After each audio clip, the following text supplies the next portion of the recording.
Good morning all of you. I hope you all are good at your home. जैसे कि आपको पता है, जो हमारा चैप्टर चल रहा था वो क्लास 8 का चैप्टर 4 जिसका नाम है मेटल एंड नॉन मेटल, वो चल रहा था।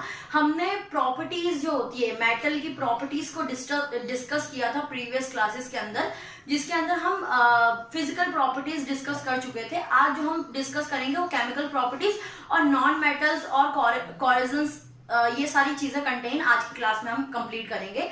तो देख लेते हैं। सबसे पहले जो हमारा टॉपिक स्टार्ट हो रहा है केमिकल प्रॉपर्टीज ऑफ मेटल।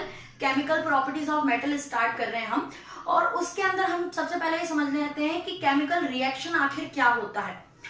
तो यहाँ पे दिख रहा है आपको, chemical reaction is the reaction. Chemical reaction वो रिएक्शन होता है जो कि between two chemical substance under the desired condition, जो कि दो केमिकल सब्सटेंस अपने डिजायर्ड कंडीशन में इस रिएक्शन को करते हैं।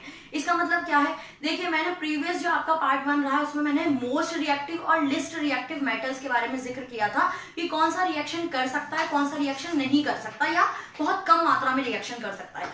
उसी तरीके से इसके अंदर हमें ये पता चल रहा है कि दो केमिकल सब्सटेंस अपने डिजायर्ड कंडीशन में एक दूसरे के साथ रिएक्शन करते हैं, वो आपका केमिकल रिएक्शन कहलाता है। केमिकल रिएक्शन को बेसिकली एक दूसरे तरीके से ये भी समझा सकता है कि केमिकल रिएक्शन वो रिएक्शन होता है जो कि दोबारा अपने रिवर्स कंडीशन में नहीं आ सकता। जैसे सपोज कीजिए मैंने कागज को जला दिया, नहीं पहले मैं आपको दूसरा एग्जांपल देती हूँ। मैंने एक बर्फ को पिघला दिया और बर्फ पिघलने के बाद पानी बन गया, तो क्या मैं पानी को बर्फ बना सकती हूँ? डेफिनेटली बना सकती हूँ। पानी जो है वो दोबारा बर्फ बन सकता है। लेकिन अगर मैंने कागज को जलाया है और उस जले हुए जो कि जला हुआ राख है उससे क्या मैं दोबारा कागज बना सकती हूँ?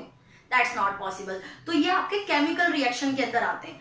तो दो केमिकल सब्सटेंस मिलकर, दो केमिकल सब्सटेंस के बीच में जो डिजायर कंडीशन होती है उसको आप केमिकल रिएक्शन कहते हैं। Basically this can be expressed in the form of equation. इसको इक्वेशन के फॉर्म में एक्सप्रेस्ड किया जा सकता है। एक केमिकल इक्वेशन, अब हम केमिकल इक्वेशन समझ लेते हैं। इक्वेशंस आई होप आपने जो आपकी प्रीवियस क्लासेस रही है 7th 6th, उसके अंदर आपने इक्वेशंस जरूर जाने होंगे। मैथमेटिक्स में भी इक्वेशंस मोरली आते रहते हैं। A chemical equation tell us, chemical equation वो होता है जो हमें बताता है the number of molecules, molecules के नंबर बताते हैं। कौन? केमिकल इक्वेशन के द्वारा हम मॉलिक्यूल्स के नंबर को जान पाते हैं। ऑफ द सब्सटेंस, उस सब्सटेंस के मॉलिक्यूल्स के नंबर बताते हैं।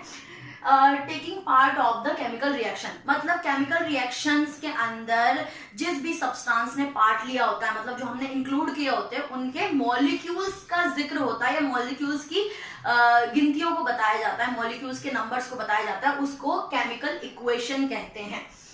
And the resultant product form during the reaction, इस रिएक्शन के दौरान रिजल्टेंट प्रोडक्ट मिलके बनता है, मतलब एक प्रोडक्ट बनता है। दो इक्वेशन, जैसे कि हमने मिल्क लिया है और पानी लिया है, दोनों को मिलाया है, तो आपका मिल्क और बेसिकली ये तो नहीं रहा। एक दूसरा एग्जांपल ले लेते हैं। लेमन लिया है एंड आपने, या शुगर ले लीजिए, सॉल्ट ले लीजिए, लेमन, पानी के अंदर इनको पानी के अंदर डाला है, तो एक सॉल्यूशन रेडी होगा। एक से अधिक प्रकार की जब चीजें एक में डल जाती है वो एक सॉल्यूशन का फॉर्म हो जाता है। बेसिकली अगर साधारण शब्दों में कहें तो हम उसको नींबू पानी बोलते हैं या सिकंजी बोलते हैं, लेकिन अगर साइंस की लैंग्वेज में कहें तो उसको हम सॉल्यूशन कहेंगे। तो वैसे ही एक एक प्रोडक्ट फॉर्म होता है इस रिएक्शन के दौरान। जो इक्वेशन हमने बनाई है, जो रिएक्शन हमने किया है, तो उससे एक प्रोडक्ट रेडी होगा।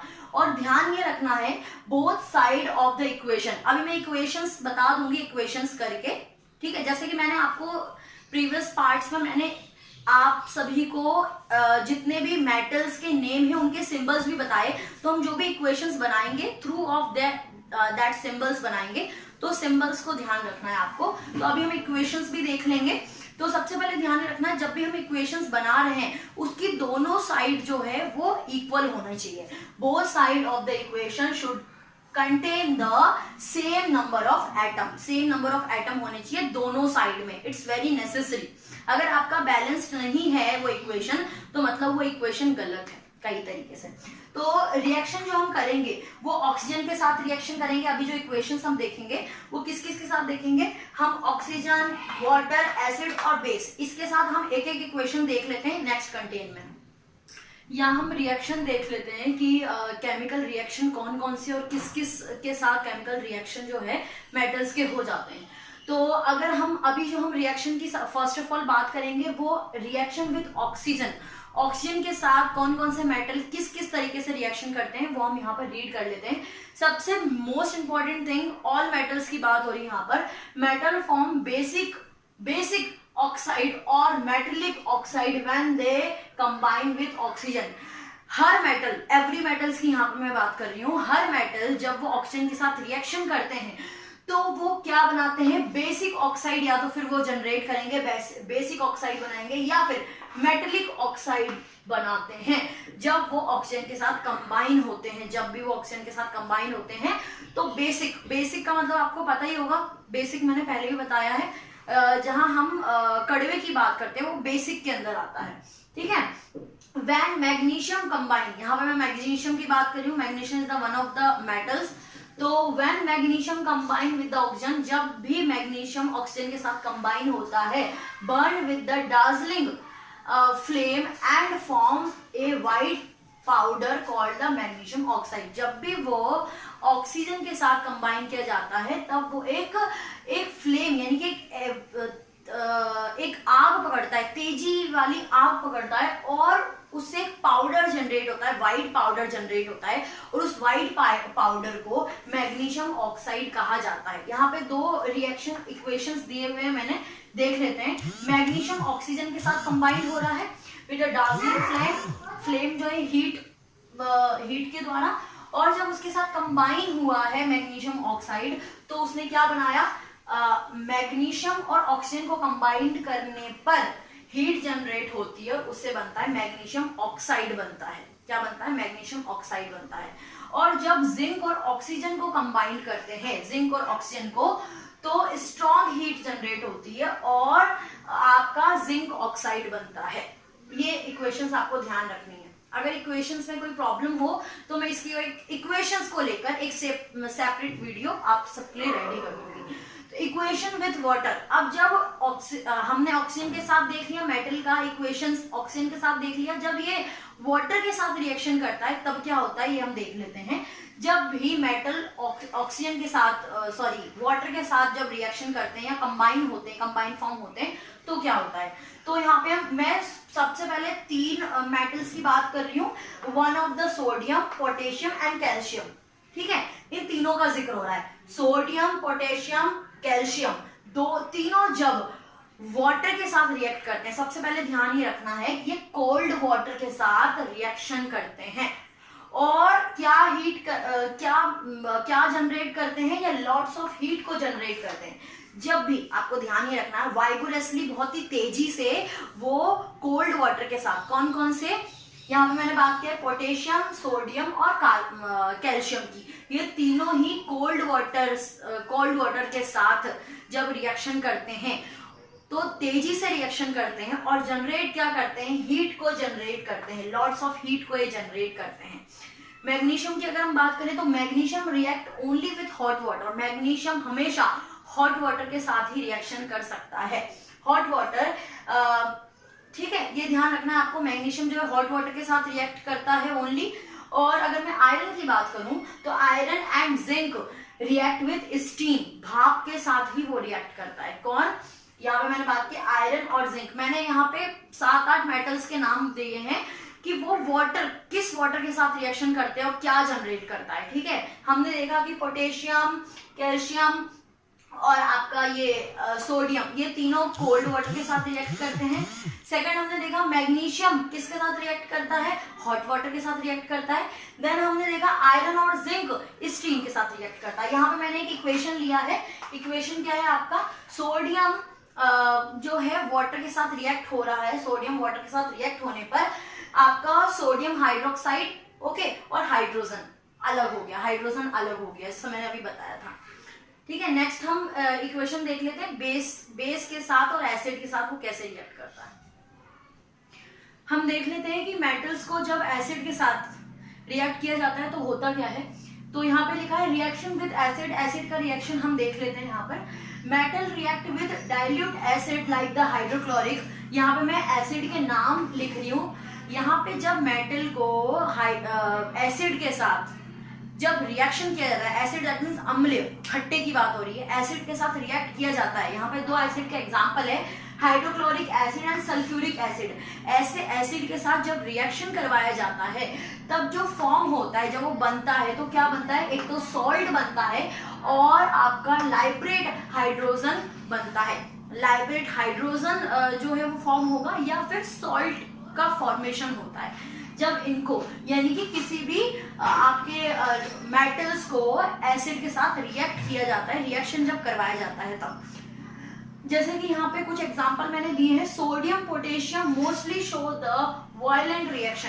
वायलेंट रिएक्शन तेजी से या जोर का रिएक्शन होता है जब भी सोडियम और पोटेशियम को किसके साथ रिएक्शन, यहाँ पर हम जितने भी मेटल्स की बात कर रहे हैं वो किसके साथ रिएक्ट हो रहा है, एसिड के साथ, यानी अम्ल के साथ उनका रिएक्शन करवाया जा रहा है। तो जब इनको एसिड के साथ रिएक्शन करते हैं तो जो रिएक्शन होता है वो वायलेंट रिएक्शन होता है। वहीं अगर हम आपकी एल्युमिनियम की या मैग्नीशियम की बात करते हैं, एल्युमिनियम मैग्नीशियम का जब रिएक्शन एसिड के साथ होता है, इट्स रिएक्ट क्वाइट वाइगोरसली, ये तेजी से जो है वो रिएक्शन करता है। और सिल्वर और गोल्ड की अगर मैं बात करूं, सिल्वर गोल्ड कभी भी एसिड के साथ रिएक्ट नहीं करते। Silver and gold do not react at all, वो कभी भी एसिड के साथ रिएक्ट नहीं करते। वहीं हमने दो रिएक्शन या दो इक्वेशंस लिए हैं, जैसे कि आपको यहाँ पे सोडियम दिख रहा है। आपने अगर प्रीवियस क्लासेस का आपने अगर लिस्ट देखी होगी मेटल्स की, मैंने सोडियम पोटेशियम सबके सिंबल्स जो है वो मेंशन कर रखे हैं लिस्ट में, तो लिस्ट आप जरूर याद करें क्योंकि सिंबल्स के बिना फिर आपका ये चैप्टर अधूरा रहेगा, आपको याद नहीं होंगे। तो हम बात करते हैं सोडियम की। सोडियम को जो हाइड्रोक्लोरिक एसिड के साथ, हाइड्रोक्लोरिक एसिड यहाँ पर एसिड है, सोडियम को हाइड्रोक्लोरिक एसिड के साथ जब फॉर्म किया जाता है तो आपका सोडियम क्लोराइड बनता है और हाइड्रोजन जो है वो डिस्प्लेस हो जाता है, अलग हो जाता है। वहीं मैग्नीशियम की बात करते हैं, मैग्नीशियम को भी हम हाइड्रोक्लोरिक एसिड के साथ जब उसको कंबाइन किया जाता है तो मैग्नीशियम क्लोराइड फॉर्म होता है, हाइड्रोजन जो है वो डिस्प्लेस हो रहा है। जैसे कि मैंने अभी बताया, एज यू ऑल नो, सारे रिएक्शन कंप्लीट हो जाने के बाद हम लास्ट रिएक्शन में आ चुके हैं। फिर हम मेटल के यूजेस देखेंगे, मेटल्स का इस्तेमाल कहाँ कहाँ होता है। तो लास्ट रिएक्शन के अंदर हमें बोला गया है कि डिस्प्लेसमेंट रिएक्शन। तो आप सोचेंगे डिस्प्लेसमेंट रिएक्शन क्या होता है। बेसिकली डिस्प्लेसमेंट रिएक्शन वो होता है जिसके अंदर, जैसे कि अगर हम थ्रू द सेंटेंसेस बात करते हैं, a more reactive metal displace the less reactive metal. एक मोर रिएक्टिव मेटल जो ताकतवर, एक छोटा सा एग्जांपल लेते हैं। सपोज कीजिए आप एक क्लास में बैठे हैं और क्लास में दो क्लासमेट है, एक ताकतवर है और एक कमजोर है, और किसी एक चीज को लेके दोनों में झगड़ा हुआ है, तो कौन सा, वो जिस भी चीज को लेके झगड़ा हुआ है, कौन उसको जल्दी होल्ड कर पाएगा, कौन उसको ले पाएगा, ताकतवर इंसान। तो रिएक्शन कुछ इसी तरीके का है। बेसिकली समझना ये है, द मोर रिएक्टिव मेटल, जो ज्यादा रिएक्टिव यानी कि ज्यादा स्ट्रॉन्ग या ज्यादा रिएक्टिव जो मेटल होता है वो लेस रिएक्टिव मेटल को डिस्प्लेस कर देता है, उस मतलब कि उसको उसके स्थान से हटा देता है, वो डिस्प्लेसमेंट रिएक्शन कहलाता है। डिस्प्लेसमेंट रिएक्शन कहलाता है जो मोर reactive metal less reactive metal को वहां से डिस्प्लेस कर दे, यानी कि उसके स्थान से हटा दे। देखिए यहाँ पर हम इक्वेशन के थ्रू एग्जांपल ले लेते हैं। यहाँ पर हमने लिया है मैग्नीशियम और यहाँ पे कॉपर सल्फेट है।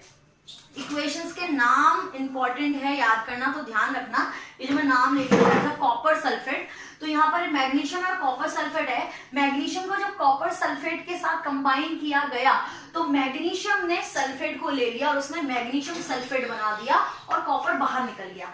मतलब कि इसने कॉपर था, यानी कि कॉपर इसके साथ जो था, उस कॉपर को जो सल्फेट था उससे अलग कर दिया, कॉपर बाहर चला गया। जब दोनों में कॉम्बिनेशन हुआ, जब दोनों कंबाइन हुए तो मैग्नीशियम ने सल्फेट को ले लिया, ठीक है, और सल्फेट को ले लिया, कॉपर को बाहर कर दिया, डिस्प्लेस कर दिया। मतलब इसी को बोलते हैं डिस्प्लेसमेंट रिएक्शन। मैग्नीशियम जब कॉपर सल्फेट साथ कंबाइन हुआ तो मैग्नीशियम सल्फेट बन गया और कॉपर बाहर चला गया, that's called displacement reaction. I hope you understand. अब हम यूजेस ऑफ मेटल देख लेते हैं कि मेटल्स के आखिर यूज क्या क्या होते हैं। वैसे तो मैंने पहले भी बता चुकी हूँ फर्स्ट में, लेकिन अगेन हम रिपीट कर लेते हैं। Metal are use to make electric wires. जैसे कि सबसे इंपॉर्टेंट चीज ये समझना है, आपके दिमाग में ये चीज होनी चाहिए, मेटल एक गुड कंडक्टर है। इट्स अ बेसिक थिंग, ये आपने प्रीवियस क्लासेस में भी पढ़ा होगा।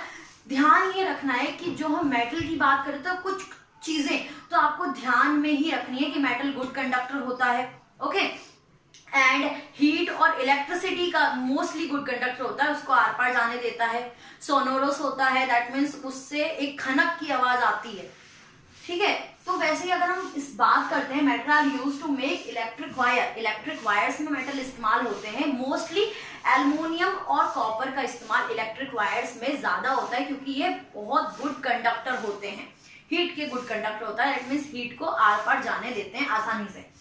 वही हम बात करते हैं नेक्स्ट की, तो metal, aluminium, copper, iron use to make utensils, यानी बर्तन बनाने में किस किस का इस्तेमाल ज्यादातर होता है। वैसे तो मेटल्स होते हैं, बट कौन कौन से मेटल होते हैं, एल्युमिनियम, कॉपर, आयरन, ये तीनों मेटल का इस्तेमाल बर्तन बनाने में यानी यूटेंसिल्स बनाने में इन तीनों का इस्तेमाल ज्यादा किया जाता है।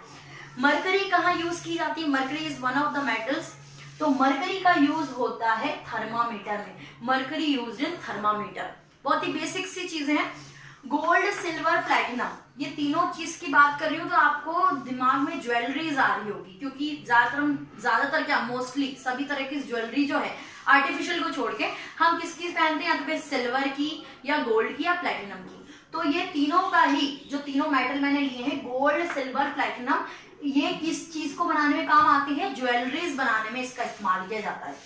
Aluminium use for the packing purpose, aluminium का इस्तेमाल पैकिंग पर्पस से भी किया जाता है, मतलब पैकिंग करी जाती है, फूड आइटम्स की पैकिंग जो है एल्युमिनियम से करी जाती है, ठीक है। आपने एल्युमिनियम फॉइल्स भी देखी होगी। और सिल्वर का यूज जो है डेकोरेटिंग फूड आइटम को डेकोरेशन में किया जाता है। जैसे आपने मिठाई खाई है, मिठाई के ऊपर चमक की परत होती है, वो बेसिकली क्या होता है, वो सिल्वर की परत होती है। कोई भी आप मिठाई लेने जाओगे, बर्फी हो गई या कोई भी मिठाई होती है, तो मोस्टली ये बर्फी में इसका इस्तेमाल किया जाता है। बर्फी के ऊपर जो चमक नजर आती है वो बेसिकली आपकी चांदी की परत होती है, सिल्वर होता है वो। फूड आइटम द बर्फी, यहाँ पे एग्जांपल भी दिया मैंने, बर्फी में इसका इस्तेमाल किया जाता है।